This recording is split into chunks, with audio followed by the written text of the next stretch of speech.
नमस्कार, बुलेटिन में आपका स्वागत है। मैं हूं आपके साथ आशा सरमान। चलिए शुरुआत करते हैं उत्तराखंड से जुड़ी खबरों की। सबसे पहले आपको उत्तरकाशी लिए चलेंगे और उत्तरकाशी से आपको दिखा देते हैं कि किस तरह से वहां पर भूकंप के झटके जो है वो महसूस किए गए हैं। इससे पहले आपने देखा कि सिलकारा ब्रिज टनल किस तरह से वहां पर क्षतिग्रस्त होने की खबर सामने आई थी। वहां लगातार मलबा जो है वो इकट्ठा हुआ, लेकिन इस बीच में यहां आपने ये भी देखा कि उत्तरकाशी में बीती रात 2 बजे के करीब भूकंप के झटके महसूस किए गए। और साथ ही आपको ये बताते चले कि भूकंप को तीव्रता के तौर पर अगर नापा गया है तो जाहिर तौर पर आपको बताते चले कि रिक्टर स्केल पर 3.1 इसकी जो तीव्रता है वो यहां पर मापी गई है। भूकंप का केंद्र बिंदु तहसील मोरी अंतर्गत सांकरी की सिंगतूर रेंज 1 क्षेत्र में बताया गया है। तो इस वक्त की बड़ी अपडेट उत्तरकाशी से आप देख रहे हैं, जहां पर आप देखिए किस तरह से भूकंप के झटके जो हैं वो महसूस किए गए हैं। लेकिन इस बीच में अब देखना यह होगा कि प्रशासन की तरफ से क्या कुछ इंतजाम जो हैं वो यहां पर किए गए हैं और किस तरह से अब मौसम विभाग जो है वो काम करता नजर आएगा। इसी पर ज्यादा जानकारी के लिए धनराज हमारे संवाददाता हमारे साथ जुड़ चुके हैं। धनराज, लेटेस्ट अपडेट आपसे जानना चाहेंगे। बिल्कुल, देखिए आशा, जिस तरीके से देखा जाए कि रात एक बार फिर उत्तराखंड की जो धरती है वो भूकंप से हिलती हुई नजर आई। क्योंकि जिस तरीके से देखा जाए कि जो उत्तरकाशी जिला है उसमें तहसील मोरी पुरोला बुड़कोट क्षेत्र में रात 2:02 पर भूकंप के झटके महसूस किए गए और जिसकी तीव्रता रिक्टर स्केल पर 3.1 मापी गई है। लेकिन वहीं देखा जाए कि जो भूकंप का केंद्र बिंदु था वो तहसील मोरी अंतर्गत सांकरी के सिंगतूर रेंज 1 क्षेत्र में बताया जा रहा है और देर रात आए भूकंप से जिले में किसी प्रकार के नुकसान की सूचना नहीं है। लेकिन जिस तरीके से देखा जाए कि अभी हाल ही में आपने देखा कि पिछले दिनों भी उत्तराखंड के कई क्षेत्रों में भूकंप आता हुआ नजर आया था। तो इससे साफ तौर पर देखा जाता है कि क्योंकि उत्तराखंड एक संवेदनशील इलाका है और पहाड़ी क्षेत्र है, तो ऐसे में भूकंप आना एक अपने में आप में बड़ी बात है और ऐसे में यदि भूकंप आता है तो नुकसान अधिक होने की संभावना बनी रहती है। लेकिन जो रात भूकंप आया है 2:02 पर, इस पर किसी भी तरह का नुकसान नहीं हुआ है। लेकिन जिस तरह से देखा जाए कि मौसम विभाग ने पहले भी चेतावनी जारी की थी कि कहीं ना कहीं कुछ इलाकों में इस तरह के भूकंप आ सकते हैं। चलिए धनराज, बहुत बहुत धन्यवाद जुड़ने के लिए। तो फिलहाल आपने देखा धनराज गर्ग हमारे संवाददाता हमारे साथ जुड़े हुए हैं, जो बता रहे हैं कि फिलहाल कोई तो नुकसान नहीं अभी देखने को मिला है, जिस तरह की कोई भी जानकारी सामने नहीं आई है। लेकिन भूकंप के झटके उत्तरकाशी के अंदर जरूर देखने को मिले हैं और इससे पहले सिलकारा टनल को लेकर भी लगातार हर किसी की नजर इस पर बनी हुई थी, जिस पर प्रशासन ने कमर कसी थी। लेकिन अब मौसम विभाग भी अलर्ट मोड पर आ गया है और जिस तरह से भूकंप के झटके महसूस किए गए, फिलहाल कोई भी जानी नुकसान नहीं हुआ है। आगे बढ़ जाते हैं, अब आपको दिखा देते हैं कि सिलकारा टनल में राहत एवं बचाव के लिए हेवी ऑगर ड्रिलिंग मशीन यहां पर चनियाली सॉर्ड हेलीपैड 2 वायु विमान द्वारा पहुंच गई है और उच्च क्षमता की ऑगर मशीन के हिस्सों की पहली खेप यहां सिलकारा सुरंग पर पहुंचाई गई है और प्रशासन और पुलिस ने ग्रीन कॉरिडोर बनाकर यहां चनियाली सॉर्ड हवाई पट्टी से टनल तक मशीन के हिस्सों को पहुंचाना शुरू कर दिया है। तो दिल्ली से या हरक्यूलिस विमानों से ही यहां एयरलिफ्ट इन मशीनों को किया गया है और हवाई पट्टी में 3 खेपों में इसे पहुंचाया जा रहा है। तो मशीनों को जोड़ा भी जा रहा है और शीघ्र ही यहां ड्रिलिंग का काम जो है वो शुरू कर दिया जाएगा। सभी श्रमिकों को सुरक्षित रेस्क्यू करने की कवायद तेज कर दी गई है। वहीं यहां एसपी अर्पण, जो कि यदुवंशी हैं, उनका कहना है कि इन सामनों के साथ ही यहाँ पर काफ़ी तरीके से काम करने की ज़रूरत थी। और अगर आपको सही से बताएं तो ये पूरा सामान जिस तरह से पहुंचाया जा रहा है उसको लेकर रघुवंशी जो है वो बात कर रहे हैं कि पूरे सामानों के साथ यहाँ पर जो लोग हैं वो पहुंच रहे हैं। श्रमिकों को पूरी तरह से सही सलामत बाहर निकाली ये कवायद उठाई गई है और मुख्य स्थल पर यहाँ पर काम जो है वो करने की कोशिश की जा रही है। तो इसी माध्यम से इसे पहुंचाया जाएगा, जिसमें कुछ समय जरूर लगेगा। इन सभी के पहुंचने के बाद जल्द ही बचाव कार्य शुरू कर दिया जाएगा और HNIDCL के जो डायरेक्टर हैं अंशु मनीष, वो भी कार्यस्थल पर मौजूद हैं। तो साफ तस्वीरों में भी आप देख सकते हैं किस तरह से वहां पर कवायद को तेज कर दिया गया है, क्योंकि 40 मजदूर इसके अंदर फंसे हुए हैं और लगातार प्रशासन ने जो है वो कमर कसी हुई है। पुष्कर सिंह धामी, जो कि मुख्यमंत्री हैं उत्तराखंड के, उनकी नजर इस पर बनी हुई है। प्रधानमंत्री नरेंद्र मोदी लगातार पल पल की अपडेट ले रहे थे, लेकिन अब मशीनों को यहां पर पहुंचाया गया है। अब देखना यह होगा कि कितनी जल्दी इन मजदूरों को इस सुरंग से बाहर निकाला जाएगा।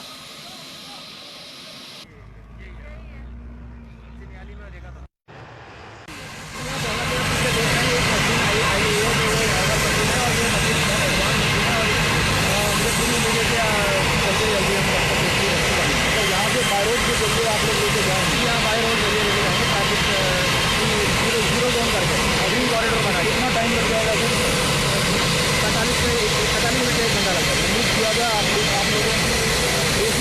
के जो मजदूर फंसे हैं उनके जीवन में भी काफ़ी जैसी पूरी तरीके से युद्ध स्तर पर जारी है ऑपरेशन। जो भी चीज़ें ज़रूरत है वो सब मंगवाई जा रही है और धीरे धीरे जल्दी खत्म हो जाएगी।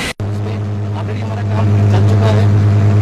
800 mm की हम जो टायर जो हमारा एमएस पाइप होता है उससे हम उसमें अंदर जाने की कोशिश कर रहे हैं, लेकिन कुछ रुकावटें आ रही है तो इसलिए लेटेस्ट मशीन बन रही है। तो वो जैसी आ जाती है अगले 1-1.5 घंटे में, तो मुझे लगता है 3 से 4 घंटे में हम अपना पूरा मशीन को इंस्टॉल कर देंगे। काम चालू कोई समय सीमा है सर कब तक निकाला जा सकता है, क्योंकि लोग परेशान होने के लिए काम कर रहे हैं। तो पहले जो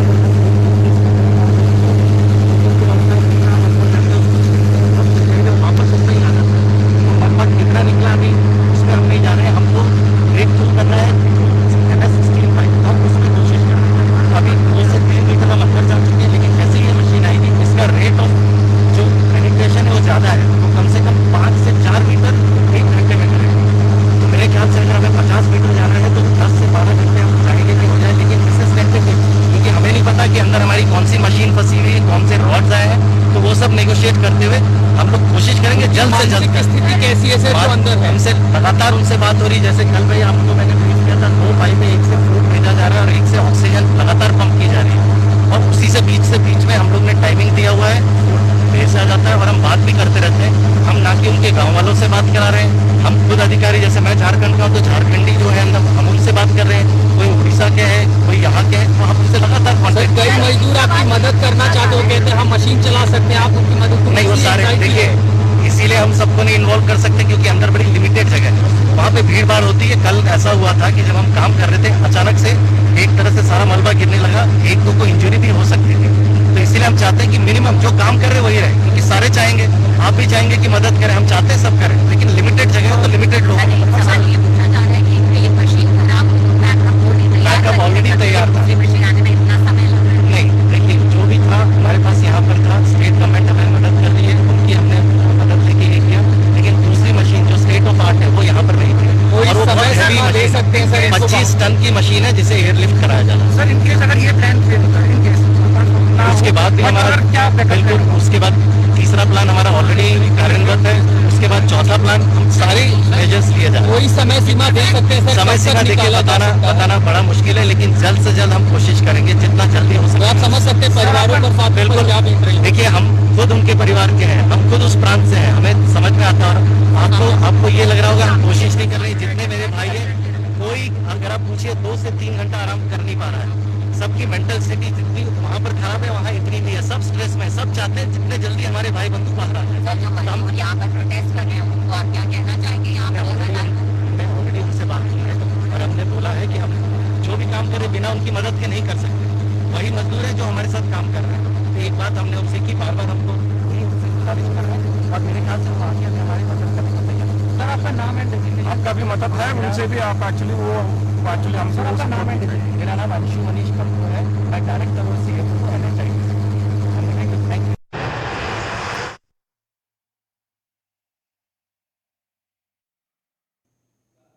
तो गंगा नहर के किनारे सभी घाटों पर अब सिंचाई विभाग द्वारा ग्रिल लगाने का काम शुरू कर दिया गया जा रहा है। और आपको ये भी बताते चले कि अब से पहले यहाँ अनेकों बार घाटों पर नहाने वाले लोगों के साथ कई बार डूबने की घटनाएं भी सामने आई हैं। तो इसी बात को लेकर सिंचाई विभाग ने सभी जो घाट हैं उन पर ग्रिल लगाना शुरू कर दिया है। इस बात की जो स्थानीय लोगों द्वारा एक सराहना भी की गई है।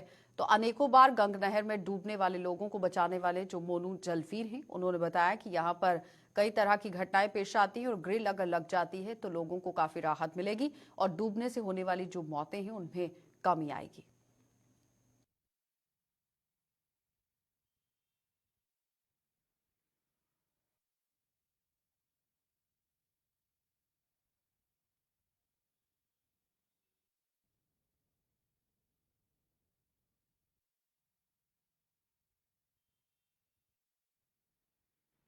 फायदा रहता है, लोग नहाने की कोशिश करते थे, वो इधर आते तैरते थे, वो एंगल के पास ही नहाए थे। ऐसे लोग बैठते, पैर वार फिसल जाता है, वो पैर भी फिसलने वाला, गिरते भी है तो एंगल पकड़ लेते वहीं पे ही, ज्यादा आगे नहीं बढ़ पाए थे। इस चीज का फायदा रहता है। लोग क्या पहले ज्यादा ही डूबते थे, सीधे पैर फिसल गया तो ज्यादा गिर गया है, तो नहा रहा है तब गिर जाते थे। अब क्या होता है, उसका घाट तो अंदर ही नहाए थे, घाट बन गया है, तरह से एंगल था। जो लोग पार्क में घूमने आते थे उनको यानी कि एक तरह की सेफ्टी हो गई है। जी हाँ, यूं नहर के किनारे ज्यादा ही बैठते लोग बाग, काई जम जाती, पैर फिसल जाता था, तो एंगल के अंदर ही रहते, गिरते भी तो एंगल पकड़ लेते अपना वहीं पे सेफ्टी के लिए।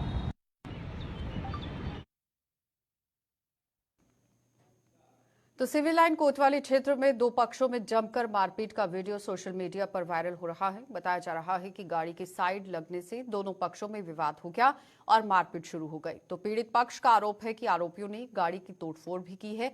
मामले को लेकर सिविल लाइन कोतवाली में तहरीर देकर मुकदमा दर्ज करवा दिया गया है। वहीं पुलिस ने मुख्य आरोपी सहित 2 लोगों को गिरफ्तार कर लिया है और साथ ही अन्य लोगों की तलाश की जा रही है और पुलिस वायरल वीडियो के आधार पर आरोपियों की पहचान कर रही है।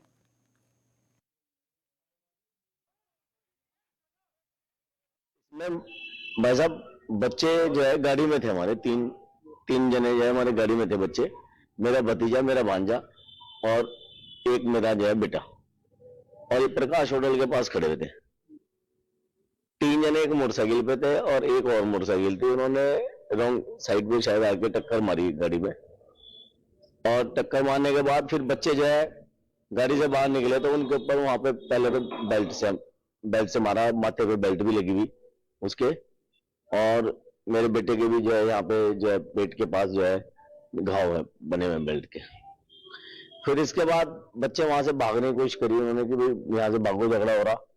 अब वो जब यहाँ पे रेस्टोरेंट पे आने लग रहे थे तो यहाँ पे चुंगी पे, मलकपुर चुंगी पे 50 जने कम से कम उन्होंने पता नहीं 1 मिनट के अंदर कैसे इकट्ठे कर दिए, मुझे समझ नहीं आ रहा कि किस तरह 50 जने धारदार हथियार से इकट्ठे हो गए एकदम। कल रात का जो दृश्य देख के मेरे आंखों में इतने आंसू थे कि मैं देख के कि बच्चों को जो है किस तरह इन्होंने लाठी डंडों से इन्होंने पीट रखा है, जबकि कोई जानकारी नहीं, किसी तरह की कोई जान पहचान नहीं उनसे। हमने उनसे रिक्वेस्ट करी कि भाई बेटे क्या बात होगी, ऐसी क्या झगड़ा हो गया, अगर मेरे बच्चे की गलती है तो मैं उन्हें मारूंगा। तो भी उन्होंने एग्रेशन इतना ज्यादा था कि उन्होंने हमारे ऊपर भी जो है लाठी जो है और सरिये से और धारदार हथियार से उन्होंने हमला करा, और मेरे भैया के जो है 2.5-3 इंच गहरा घाव जो है पेट में भी, इधर पैर में भी है, और शायद बोन फ्रैक्चर शायद हो। तो लेकिन बस बहुत दुखद घटना हुई, देख के दुख हुआ कि एक कौन थे वो लोग और क्या आपने इसमें अभी तक पुलिस के गए? रात जो है फिर वहां पे पुलिस वाले भी खड़े थे उस टाइम पे 2, और उन्होंने जो है फिर पुलिस वगैरह बुलाई, फोर्स बुलाई। उन्होंने फोर्स बुलाने के बाद जो उनके हत्थे चढ़ा उन्होंने उन्हें जो है अंदर साथ में ले गए। 3-4 जने मेरे ख्याल से उन्होंने ले रखे हैं, लेकिन ये 50-60 जने कैसे 1 मिनट में इकट्ठे हो गए, ये चीज एक जांच का विषय है। लोग कहाँ रहते हैं? ये सब भैया मेरे को पता चला है शायद आदर्श नगर के ही थे, पीछे माई वेंकट हॉल के आसपास के बच्चे थे सब। सबसे बड़ी बात है 18-18, 20-20 साल के बच्चे कैसे नशे में जो है धुत होकर इस तरह की हरकत कर रहे हैं, और इन्होंने माहौल खराब कर रखा है शहर का।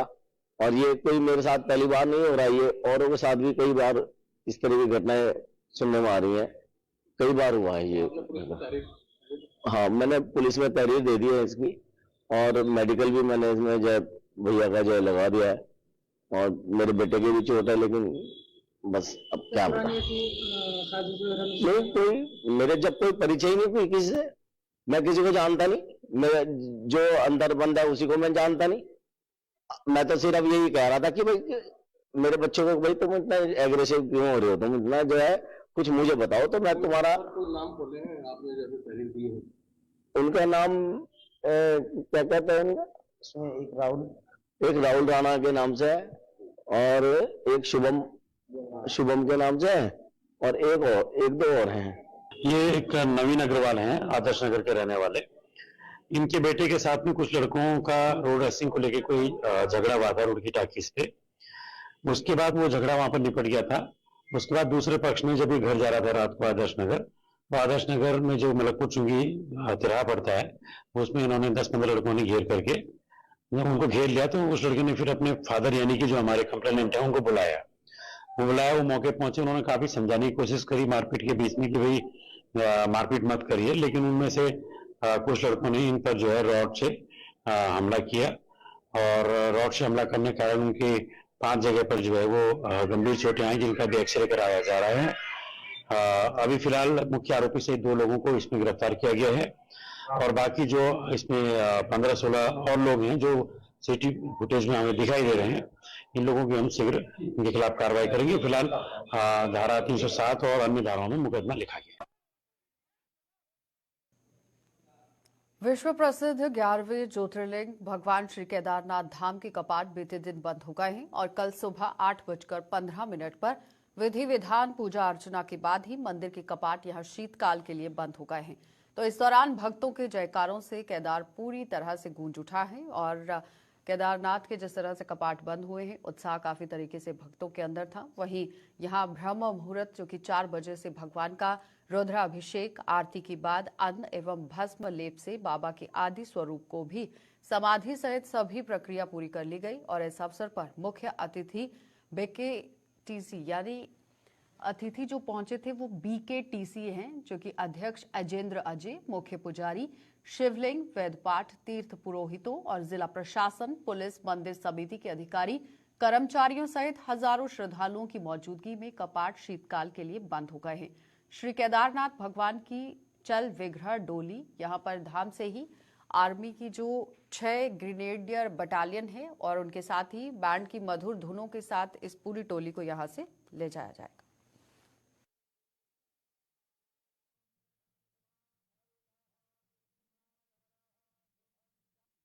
विधान के साथ में बाबा केदार के कपाट बंद होने की प्रक्रिया प्रारंभ हुई थी और लगभग 4 बजे मंदिर के गर्भगृह में सफाई इत्यादि की गई। उसके बाद हवन इत्यादि का कार्यक्रम आयोजित हुआ और 5 बजे से और 6 बजे तक समाधि पूजन हुआ। समाधि पूजन के पश्चात और 8:30 बजे बाबा केदार की चल विग्रह डोली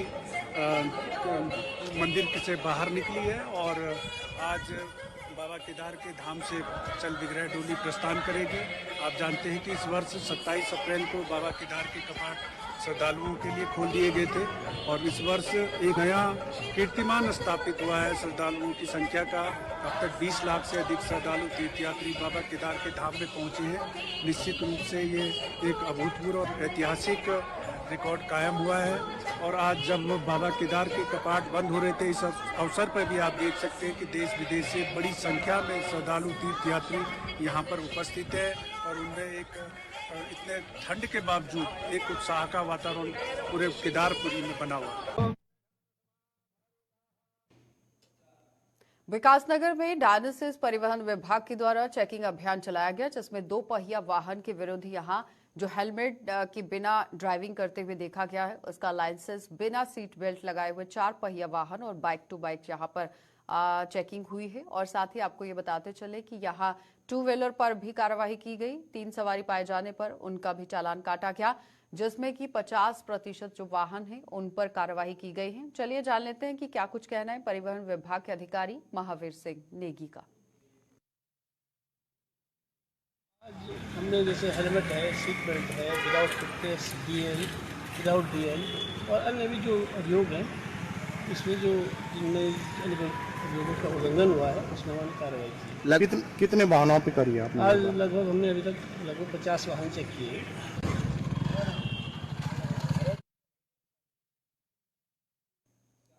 तो यहाँ किच्छा के ग्राम कनकपुर गोपाल नगर कॉलोनी के साथ बहने वाले नाले में हो रही कटान से प्रभावित क्षेत्र का पूर्व विधायक राजेश शुक्ला ने उपजिलाधिकारी यहाँ कौस्तुभ मिश्रा और तहसीलदार गिरीश त्रिपाठी के साथ स्थलीय निरीक्षण किया। बताते चले कि बीते दिन जो आपदा आई है और बीते जो दिनों में इस तरह से आपदा को देखा गया है, वहां पर लालपुर नगला मार्ग से गोपाल नगर कॉलोनी को जाने वाले संपर्क मार्ग बुरी तरह से क्षतिग्रस्त हो गया था और बीते बरसात में नदी का जलस्तर बढ़ने के साथ ही किनारों पर बनी हुई काली मंदिर का एक कोना कटान की जद में आ गया था और आप देखिए आगे भी इसकी आशंका बनी हुई है, जिसको मद्देनजर रखते हुए एक बड़ी कार्रवाई को अंजाम दिया गया है कि इसे दुरुस्त किया जाएगा। इस वर्ष भी हमारे गोपाल नगर में हमारे सभी भाइयों और बहनों ने मिलकर माँ काली की पूजा का ये उत्सव रखा है और अब जब मैं आया तो बताया गया कि जो मंदिर है अपना उसके पीछे जो नदी बह रही है उससे कटाव हो रहा है और मंदिर को खतरा है। तो मैंने कल ही कहा था कि मैं इसमें SDM को लेके आऊँगा और आज मैंने SDM को यहाँ अनुरोध किया था कि वो आएँ और तहसीलदार साहब भी आएँ और उन लोगों ने मौके का निरीक्षण किया है और इसको आपदा में रख करके तत्काल इस मंदिर को बचाने के लिए जो पिचिंग है, जो बोल्डर है, चाहे जैसे भी करेंगे इसका कोई निर्माण करेंगे, इसको कटाव से बचाया जाएगा, ताकि ये जो मंदिर हमारी आस्था का केंद्र है, माँ दुर्गा और काली की पूजा हमेशा यहाँ होती है, और ये हमारे जो बंगाली समाज के जो हमारे हिंदू भाई बहन हैं उनका एक विशेष मंदिर है। तो निश्चित रूप से ये मंदिर बना रहे, बचा रहे, हम सबकी जिम्मेदारी है और इसको बचाने का हर संभव प्रयास होगा। देखिए, आपदा से यहाँ पे कुछ नाले में मंदिर के पास कटान हो रहा था। आज मंदिर में कार्यक्रम भी था, उस पे क्रम में हमने देखा जो है जो कटान है उसके संदर्भ में जो भी समुचित कार्रवाई होगी उसमें करेंगे, क्योंकि मंदिर को इससे खतरा उत्पन्न हो रहा है, तो निश्चित तौर से वहाँ कुछ न कुछ कार्रवाई करेंगे। एसएसपी हरिद्वार द्वारा गौवंश की तस्करी और गौकशी करने वाले अभियुक्तों की गिरफ्तारी के लिए निर्देशित कर दिया गया है। बताते चले कि थाना अध्यक्ष यहाँ डबरेड़ा अंकुश शर्मा की बात हो रही है, और इनका नाम अंकुश शर्मा नहीं अंकुर शर्मा है। और अंकुर शर्मा को बीते रोज मुखबिर द्वारा सूचना मिली कि गैर राज्य से गौवंशीय पशुओं की तस्करी की जा रही है, और पुलिस टीम द्वारा वीरपुर बॉर्डर पर यहां सघन चेकिंग अभियान चलाया गया है। और देर रात्रि में गैर राज्य से 2 छोटे हाथियों पे ये पूरी तरह से काम किया गया था, और अनुमानित परिवहन पर अब आप देखिए किस तरह से कार्यवाही जो है वो की जाएगी। लेकिन इस वक्त पुलिस को एक बड़ी कार्यवाही को अंजाम देते हुए देखा गया है, जिसमें सफलता हाथ लगी है। इन गौ तस्करों को गिरफ्तार कर लिया गया है।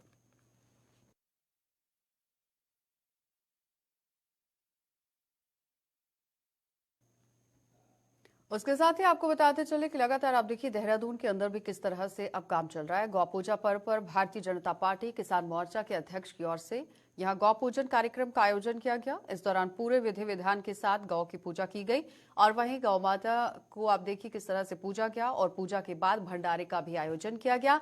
इस दौरान भाजपा के संगठन मंत्री आदित्य कोठारी, कैंट विधायक सविता कपूर और पार्टी के कार्यकर्ता और पदाधिकारी भी वहां पर मौजूद रहे। साथ ही बीजेपी किसान मोर्चा अध्यक्ष योगेंद्र पुंडीर ने कहा कि ये पर्व सनातन परंपरा का अभिन्न अंग है, और साथ ही गौवंश किसान परिवारों के लिए बेहद महत्वपूर्ण है। हमारे आने वाली जो पीढ़ी है, नौजवान पीढ़ी है, उनको भी इस पूरी परंपरा को मद्देनजर रखते हुए आगे जागरूकता डालने की जरूरत है, पता चलने की जरूरत है कि किस तरह से सनातन धर्म की संस्कृति है।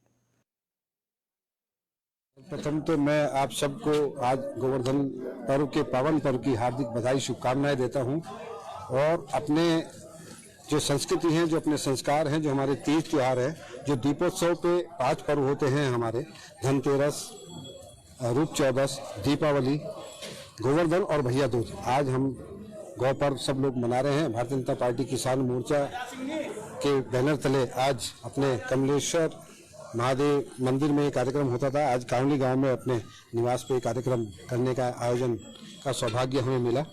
मैं सर्वप्रथम तो महामंडलेश्वर यतीन्द्रानंद जी, क्षेत्रीय विधायक सविता कपूर जी, अपने संगठन के भारतीय जनता पार्टी के महामंत्री आदित्य कोठारी जी, कैलाश पंत जी, और समस्त भारतीय जनता पार्टी के ज्येष्ठ से देवतुल्य कार्यकर्ता, पदाधिकारी, क्षेत्रवासी और आप सब पत्रकार बंधुओं का आज इस गौ पूजन पर स्वागत, अभिनंदन करता हूं। और अपना यही है कि हमारे जो नौजवान हैं, जो नौनिहाल हैं, वो अपना जो किसान परिवार है उसका एक अभिन्न अंग होता है गौवंश।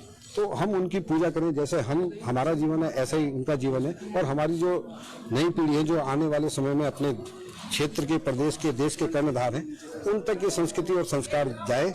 इसी निमित्त इस कार्यक्रम को आज भारतीय जनता पार्टी किसान मोर्चा ने अपने शीर्ष नेतृत्व के आह्वान पर थोड़ा वृहद रूप में किया। इसके लिए आप सभी का सहयोग मिला, इसके लिए मैं आपका आभार और धन्यवाद देता हूं। चलिए, बुलेटिन में फिलहाल इतना ही। आप बने रहिए गुलिस्तान न्यूज के साथ।